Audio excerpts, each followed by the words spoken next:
Alors ce dont je vais vous parler, c'est un chapitre qu'on pourrait dire oublié de l'histoire de l'immigration en Belgique. C'est une immigration intérieure et donc c'est la raison pour laquelle elle est oubliée. On ne considère pas aujourd'hui que les nombreux Flamands et Wallons qui sont arrivés à Bruxelles ont été des immigrés.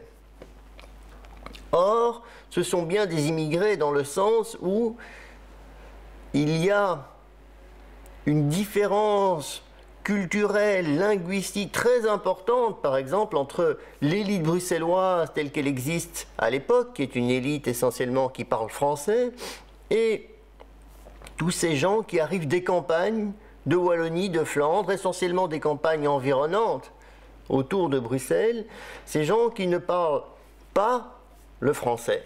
Ils ne parlent pas en tous les cas le bon français. Ils parlent des Wallons, ils parlent des dialectes flamands, et donc il peut y avoir une différence culturelle entre ces nouveaux arrivants et les habitants bruxellois, on va dire d'origine, entre guillemets, si ça existe, qui est aussi grande que celle qu'on a pu rencontrer plus tard dans les vagues d'immigration à la fin du XXe siècle. Et c'est une perspective que très souvent on n'a pas. On s'imagine que le Belge est un Belge. En réalité, la Belgique existe à peine à ce moment-là.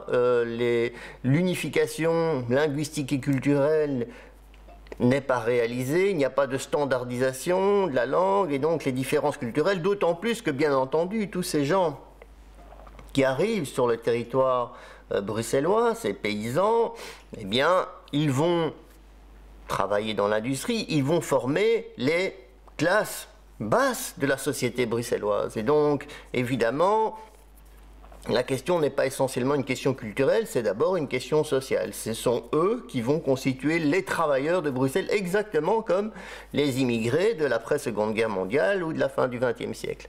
Donc, il est tout à fait correct de considérer cette grande vague d'immigration, le terme vague n'est peut-être pas exact, mais enfin cette grande phase de l'immigration comme la première vague d'immigration qui existe à Bruxelles. Rappelons-nous que entre 1820 et 1830, Bruxelles, ce qu'on peut appeler le Bruxelles morphologique, c'est-à-dire l'ensemble des communes qui constituent la ville morphologique de Bruxelles, Saint-Josse, Bruxelles, etc., c'est à peu près 100 000 habitants au moment de l'indépendance. Au début du XXe siècle, on est à 800 000 habitants. Ce n'est pas la croissance naturelle qui a permis de faire x8 en 80 ans. Ce sont bien une immigration qu'on appelle habituellement l'exode rural, mais c'est bien une immigration pour les raisons que je vous ai exposées, à savoir que ce sont des gens qui viennent pour trouver du travail. Ce sont des gens qui travaillent dans l'industrie, les services de base, etc., etc., donc ils vont remplir les fonctions les plus basses et les moins bien rémunérées au sein de Bruxelles, et ils représentent une arrivée très importante et pendant une très longue période. Si bien que au XIXe siècle, à la fin du XIXe siècle, la majorité des gens qui habitent Bruxelles ne sont pas nés à Bruxelles. C'est beaucoup plus encore qu'aujourd'hui, d'une certaine façon. Donc, il s'agit là d'une première de 3 grandes vagues d'immigration, pourrait-on dire, sur Bruxelles. La première, elle a concerné des ruraux flamands et wallons qui viennent à Bruxelles pour trouver un travail au moment où il y a un développement économique absolument extraordinaire de la ville. La seconde vague d'immigration, c'est celle qui a lieu après la Seconde Guerre mondiale, dans les années 60, 70 en particulier, qui concerne essentiellement le bassin méditerranéen. La troisième vague d'immigration, après le ralentissement des années 80, c'est celle qui commence à la fin du XXe siècle et qui est beaucoup plus diversifiée quant à ses origines. Alors, quels sont les enjeux liés à cette immigration qui a fait Bruxelles, puisque la majorité finalement des habitants de Bruxelles sont issus de cette première vague d'immigration et puis des vagues d'immigration bien sûr suivantes. D'abord, bien entendu, où vont résider ces ruraux flamands ou wallons, enfin probablement qu'ils étaient plus flamands que wallons, en tous les cas quand ils remplissaient, on va dire, les emplois les plus faibles, eh bien, ils vont aller densifier les quartiers les plus pauvres. Hein, c'est un élément tout à fait essentiel. Ils vont s'installer le long du canal, dans la partie ouest du Pentagone, dans les ruelles densifiées de la ville de Bruxelles. Et on voit très bien que l'enjeu lié à cette immigration n'est pas tellement un enjeu culturel, bien entendu, bien que, je vous l'ai déjà dit, la différence culturelle entre l'élite francophone et ces nouveaux arrivants est importante. C'est d'abord, évidemment, un enjeu social qui va amener d'ailleurs à des réactions, à des politiques. Il y a différentes politiques qui vont construire Bruxelles, qui vont fabriquer Bruxelles en réaction à cette densification de la ville. Et cette densification de la ville, elle est liée à ces nouveaux arrivants, qui viennent, en quelque sorte, constituer l'essentiel de la main-d'œuvre, notamment dans l'industrie. Alors, parmi ces transformations qui vont s'effectuer, évidemment, il va y avoir tout le mouvement hygiéniste et de restructuration de la ville, le voûtement de la Seine, les grands axes. Tout ça est indirectement lié finalement à cette immigration-là. Aussi, c'est quelque chose d'intéressant, la peur des concentrations ouvrières va amener une certaine réaction en matière de politique de transport. L'idée arrive très très tôt en Belgique, en tous les cas à la fin du 19e siècle, de au maximum laisser les ruraux chez eux et leur permettre de venir quotidiennement à Bruxelles. C'est un élément tout à fait essentiel.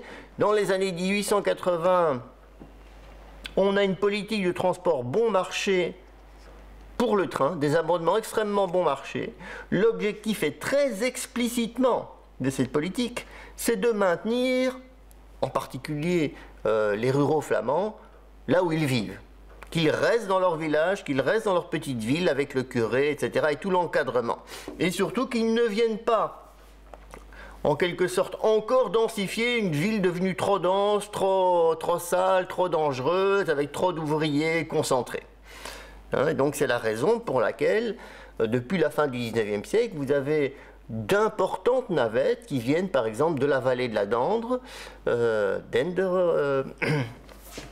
jusqu'à Bruxelles, autour d'Alost, etc. Donc vous avez, depuis cette époque-là, un mouvement très important de navettes, notamment depuis cette zone-là, évitant dès lors que l'accroissement de la population soit encore plus important et surtout l'accroissement des pauvres. Et surtout, chercher à maintenir ces classes pauvres et paysannes d'origine, à les maintenir chez eux, c'est-à-dire dans leur milieu rural, de façon à ce que finalement la ville ne devienne pas incontrôlable.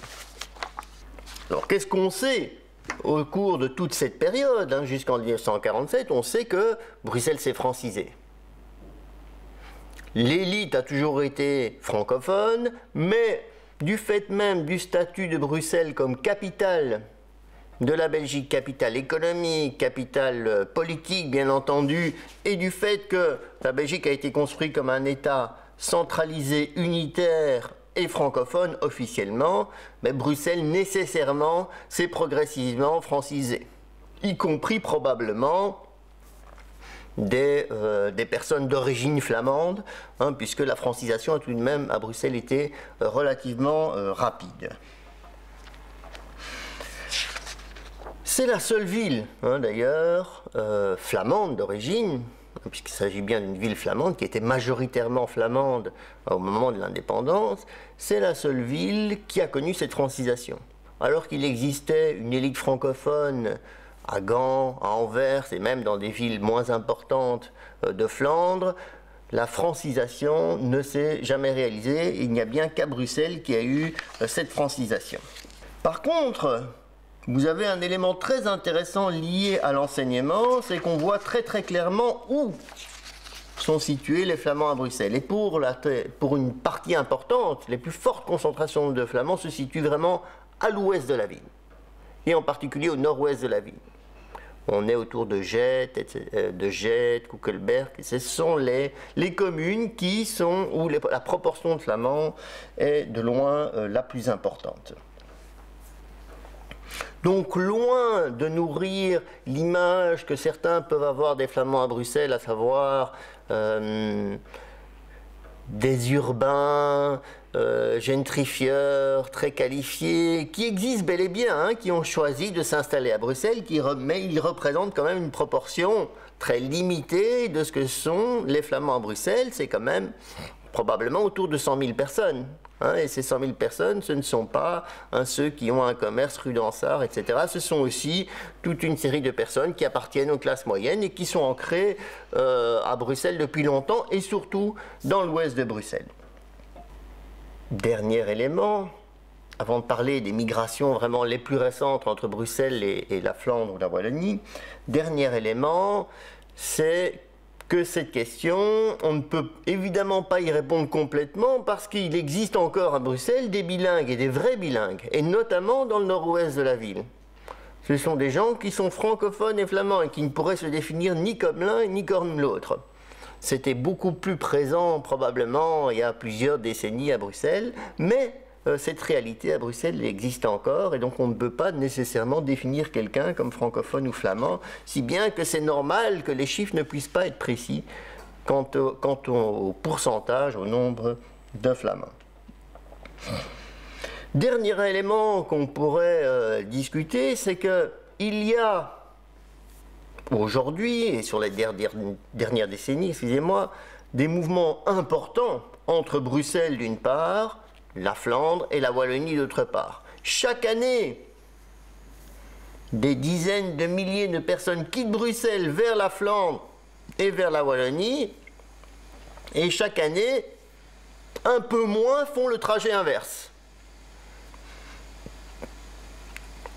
Si on prend les chiffres les plus récents, on a tout de même 40 000 personnes qui ont quitté Bruxelles vers la Flandre et la Wallonie vers 2018 ou 2019, et 25 000 personnes qui sont arrivées de Flandre et de Wallonie pour s'installer à Bruxelles au cours de la même année.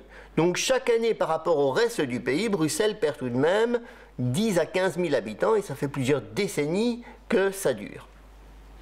Alors, si on regarde où s'installent ces personnes qui arrivent de Flandre ou de la Wallonie, c'est extrêmement intéressant. Attention, on ne peut pas dire flamand ou wallon, parce qu'une partie des gens qui arrivent de Flandre sont aussi des francophones de Flandre, hein, puisque dans les communes alentours, il y a des pourcentages qui peuvent être relativement élevés de francophones dans les communes du territoire flamand. Et ça confirme ce qu'on sait, c'est-à-dire l'importance de l'ouest de Bruxelles comme lieu d'installation des Flamands. Donc même les nouveaux arrivants, ils arrivent véritablement dans l'ouest, alors que les Wallons, ils s'installent vraiment en tous les cas en proportion la plus importante, dans la partie est et sud-est.